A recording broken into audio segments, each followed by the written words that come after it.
And welcome back. Welcome back to Man Sharpens Man. Caw-caw! Caw-caw! Is our call from now on. I don't know why. I just decided that's our call, so I hope you guys like it. It's our call sign. It's just old State Rays today. Dave isn't here again. He is downstate in search of fortune and fame and wealth and chuckle sluts. First, I didn't, those not necessarily in that order. Those aren't prioritized. I don't know what his priorities are. But I know those are the things he's seeking and he's not here. It's kind of sad, but I just couldn't hold back. I missed you guys, so I'm back with episode, I'm getting up there. I'm old, I can't remember. What is it, 12? Yeah, I'm going to say 12. It might be 10, might be 12, might be 11. It's somewhere I know I'm in double digits. So welcome back. I'm glad to be back. I have missed you guys. Boy, it's been a while since I recorded. Bunch of stuff going on in politics, and that's it. That's all I'm going to say about it. I seen a comedian the other day on TV talking about politics, and I realized how fucking painfully unfunny it was. And then I did myself the displeasure of rifling through a couple of Old Man Sharpens Man, and every time I spit that political poison out of my mouth, it's not funny. It's not funny. None of it's funny. They're both buffoons, and there's plenty there to tease, but it's not funny yet. My old buddy Dave, when I was talking to him today, reminded me, time plus tragedy equals comedy. So there just hasn't been enough time in between this tragedy for it to be very funny. So I'm just going to not get into politics. But God, what a mess. We got a week, and it's over, people. It's over. We'll finally pick someone, and hopefully it happens. Well, we'll see. But today is a beautiful day here in northern Michigan. This is why people live in Michigan, is for the 1 or 2 days like this. I don't know why. I live up here because I'm poor, and I got my family born me up here and stuff, but some people like it up here. The people that can afford to leave when the snow flies, because the snow is a-coming. But today is beautiful. It's fall day. The leaves are falling. Sitting out here on the deck. It's just beautiful here at Man Sharpens Man Studios. I wish I had a live audience. One of these days we are going to do a show, and I'm going to invite the audience. I want some of you guys to come and hang out. I need a laugh track or something. You guys can laugh at me making an ass of myself. Just sitting out here watching these leaves fall, though. I'd love to share this with you guys in some other way than verbally. I can't do it justice. I cannot do it justice. It's like trying to describe sex. You can be funny about it, but you can't really tell people how great it is. If you've never had it, go have some sex. Have it with your hand if you need to. Just go have some. It's great. At all costs. But these leaves flying around, I'm watching them. They land in the pond in front of me, and there's a big pond that runs into a little pond, and there's a little waterfall. And all the leaves that fall in the big pond, I realize, they go into the waterfall, and as they shoot through the waterfall, they get to flutter out into the air again, and it's like they get a second chance to flutter and fly through the air. It's like they're the lucky leaves, I think. And see, that's what's like. You gotta look for that. Look for that. Why are you lucky? Because you're here and you get to see this. Like, things might suck. Things might really suck, but you are here. This is an amazing freaking world that we live on. It is so gentle for us to even be alive. So just look around, look at the person next to you, give them a hug, give them some love. I'm trying to send some love juju out into this world today. State Rays has had bad stuff in his life. I ain't going to get into it. It's personal stuff. It's nothing great, but boy, just insanity in this world right now. There is insanity in the world, in my own world, in this whole world we live in, and boy, we will talk about it one day. Like I said, time plus tragedy equals comedy, so of course we'll get into that one day. But right now, today is the day that I'm missing Dave. We are going to do a show with him probably tonight, because I'm headed down to Grand Rapids, but I just had to come out here and enjoy this day and get some stuff on the mic. I had a few little things on paper I wanted to get out, and it's just like, I'm going to go out and do it. I miss Dave, and I don't want to do another show without him, but God damn it, I got to get out there. God loves laughter. I need to get in touch with him, so I'm going to go out there and do some laughing, damn it. So, I've been working on the show a little bit, you guys. I want to let you know. I haven't just been fucking off. I have been working on the show. I put together a little bit of a, what would you call it?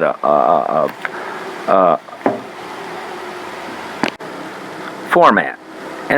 And I mean, I don't want to do the new format without Dave here. That's the thing. That's the why I'm stuttering. It's like I want to talk about the new format, but I don't want to do the new format today. I'm going to just go over some things. I'll touch on some stuff. I just want to... You guys are my audience. You guys are the people that are giving me my votes, yes or no. So I'm just going to go over the format with y'all. The first one ain't going to be with Dave. His first one's not going to be without Dave. I'm saying I want to do the first show, my first formal formatted show with Dave, but for now I'm going to go over the format with you, and if you guys have some comments or questions or suggestions, send them to Man Sharpens Man. I've gotten a couple of your guys' emails now. It's very cool. Got some questions. That's going to be in the new format. There's going to be a question section because I'm actually getting questions. I ain't going to answer them today, guys. Love your questions, though. Very cool questions. I love them. You guys know who you are, and I'll get back to them tonight or tomorrow. Me and Dave are going to be recording. And then after the questions, we're going to get into, what does this say? Oh, a wild section. We're always, and you know what? Today we're going to do a wild section too, because I seen some shit. And of course I seen it on TV, so it has to be true. But there was this, its fucking name is hilarious to me, giant horse conch. Giant horse conch. Are you kidding me? Who the fuck? Scientists are some funny motherfuckers once in a while. The giant horse conch. It's like a seashell thing that lives in a seashell by the seashore, and it eats like fucking snails. And I'm watching this thing. It's gliding along the ocean, carefree, beautiful. I'd love to be able to live under the sea. Under the sea. Sebastian knew what he's talking about. I feel like under the sea would be a great place to live. But anyhow, this fucking giant horse conch is crawling around under the sea. He comes up on a snail. So what does he do? He eats the snail. He eats a shell and all. But the horse conch, he doesn't digest the shell. So while he's digesting the snail, some hermit crabs catch wind of this conch and they follow him around. And why do they follow him around? Because when the giant horse conch shits out the snail, then the hermit crabs are right there at his asshole fighting over who gets a fresh home. Like, they already have a home, but they're kind of big for it, so they're looking for that fresh snail shell.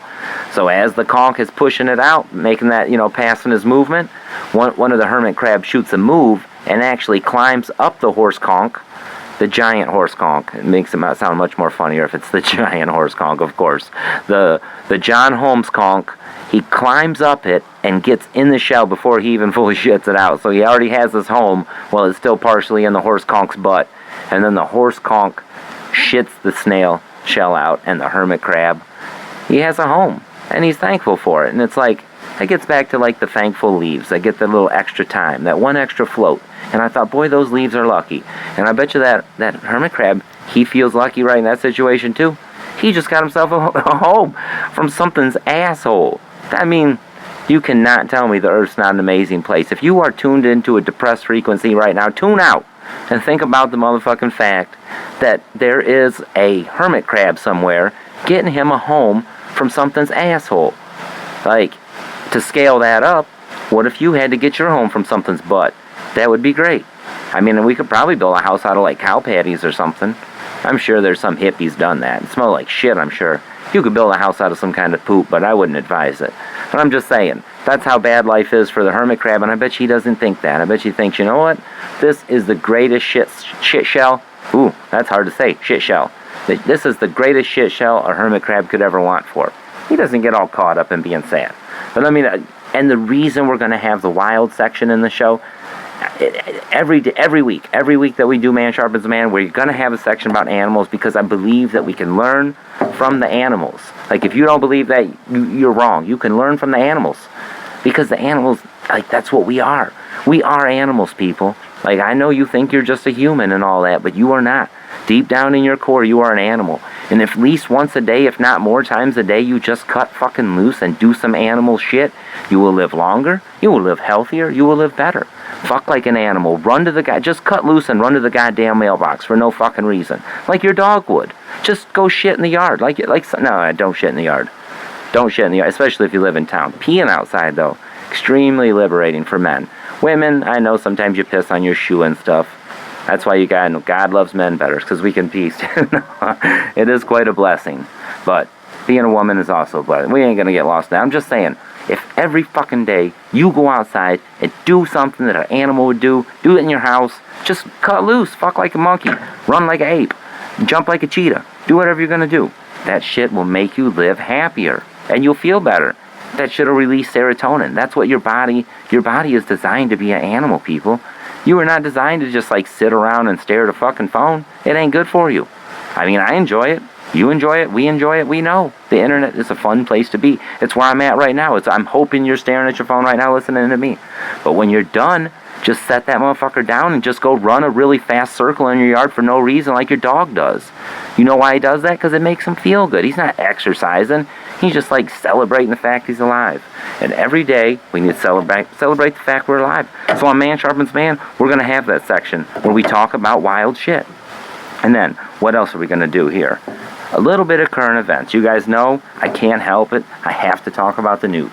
So we're going to have a current events section where I make fun of all the stuff in the news because it's all a bunch of dumb shit that's made to fucking keep us looking in the wrong direction.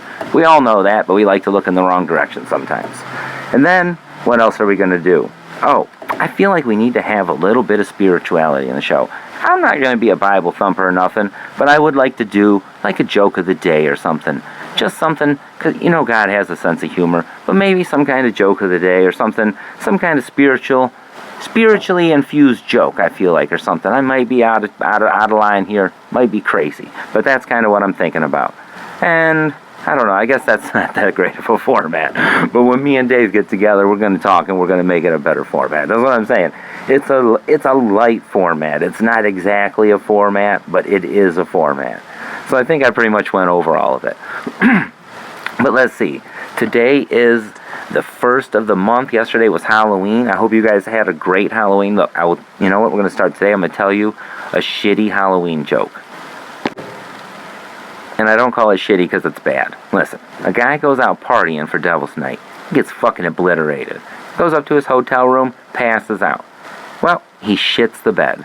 And just like we all would, he wakes up after shitting the bed and decides he needs to throw his sheets out the window so he can go back to sleep and get rid of all evidence of him shitting the bed. So he gets up and throws his sheets out the window. A homeless man sitting under his fucking window has these sheets land right on him. The old man jumps up and just starts thrashing about, fucking tearing these sheets up. He's freaking out. He throws the sheets away and he starts running down the fucking road. Well, he runs across a cop, and the cop stops the man and grabs him, tackles him to the ground. And after tussling with him for a minute, he calms the old man down. He says, "What's wrong with you, bum?" And the bum says, "I don't know, motherfucker." He says, "But a goddamn ghost just attacked me and I beat the shit out of him." So there's y'all's shitty Halloween joke. And that's going to be part of the thing. Is we're going to have, see, that's what I mean. That's my form of spirituality. We're going to have a little daily laugh. I'm going to tell you guys an old corny joke. Me and Dave are going to find some old jokes. Old jokes are fun. We're going to have old joke section. That's going to be part of our format too. And that's what I'm going to get you guys to write in some jokes too. Like, let's bring them back. They'll die if we don't keep them alive. I know they're old jokes, but they're still fun. Don't worry, I'll still have some new jokes and shit too. And then, of course, we're always going to have our little prison flashback. I'm going to have my prison flashbacks be fun, like I've told you in previous episodes. I'm tired of them being terrorizing. We're going to talk about PTSD some more, but not today. Not while I'm alone. I'd like to have my good friend Dave around when we talk to about it, but that's what this shit is about. Like I said before, this show has a lot to do with PTSD. I got a lot of listeners that are in the military. I got a lot of friends and family that have been... PTSD is something that affects a lot of people in a lot of ways. I mean, it affects people in micro ways. Like the people that know the people, the families, the children. It radiates through it. I recently had some tragedy. It just shows how that shit is just... It's not a cool thing. And it is way better to laugh than to cry. And you gotta start laughing, people. If you're not laughing, you're dying. So get laughing, people. But anyhow, we're always gonna do a section where I have at least a halfway pleasant flashback to prison. So today, what is today's flashback gonna be? It's gonna be this, I guess. I'm thinking it's Halloween. I'm trying to think of a time I dressed up in prison, and I think of a time there was one time I did dress up, and it wasn't to try to escape.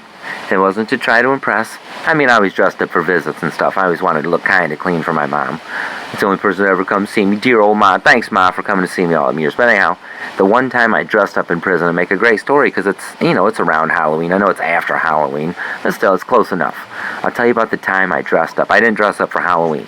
It's the slip game. If you don't know what the slip game is, it's making gay jokes. In jail and in prison, a lot of people call it the slip game. I don't know where that name originates from. It doesn't matter. The origin of the word, who gives a shit. It's the slip game. It's where you tease people in a gay fashion. Like, I don't even want to say a gay joke. It doesn't work. It doesn't work if I just say one. It needs to be said to someone for it to work, so I won't say one. But I played the slip game with this kid, Zach, a lot. And, I used to try to tease him.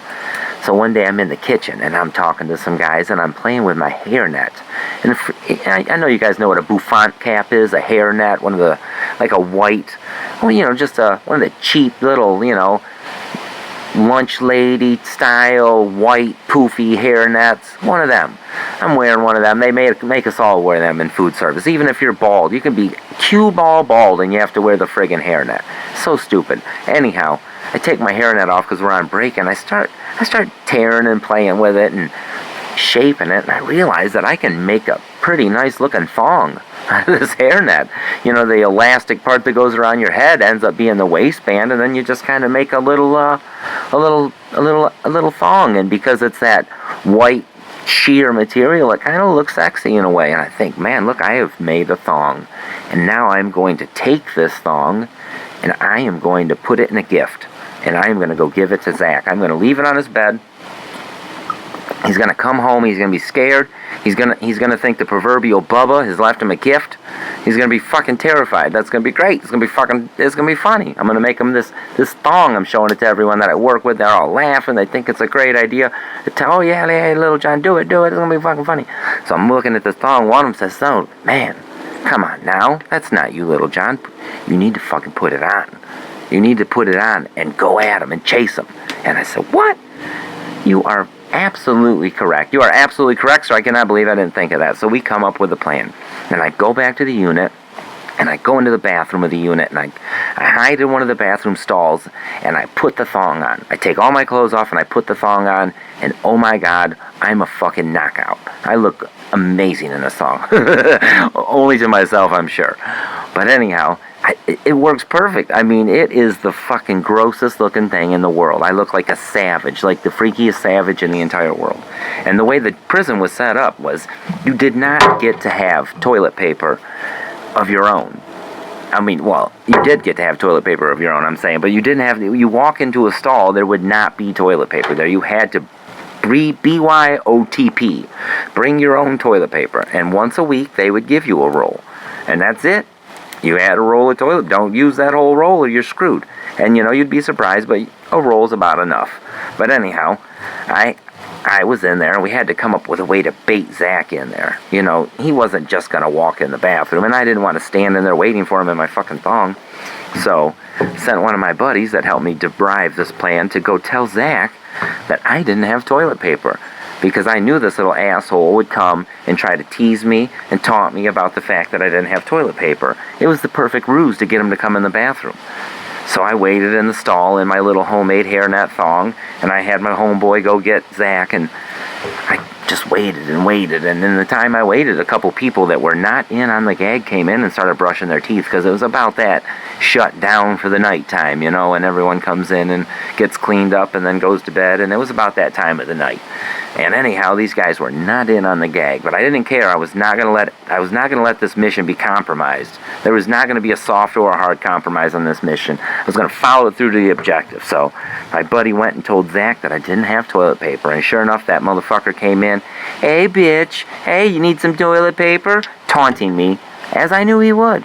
And then I busted out of the stall like just a sex-crazed fag, and just charged him. And it scared the shit out of him. I mean, he lost his footing, he fell down, he was trying to run away so fast. He thought that all my slipping all that time had been real, had been flirting, and that it all culminated in me trying to tackle him in the bathroom in a fucking homemade hairnet thong. And it was fucking too good. It was too good. It was fucking hilarious. I think I laughed for days off of that. And it was great. And that's, see, prison wasn't that bad if I get to make homemade hairnet thongs and chase motherfuckers like Zach around. And if I say prison isn't that bad, nothing's that bad. So cheer up. Keep your fucking chin up. Be happy. But I think that's going to be it. I'm not going to record too much because, like I said, I want to get Dave back with me. So we're going to call that it for Man Sharpens Man. We're going to see you guys later. Peace, pot, and microdot. And also, caw-caw!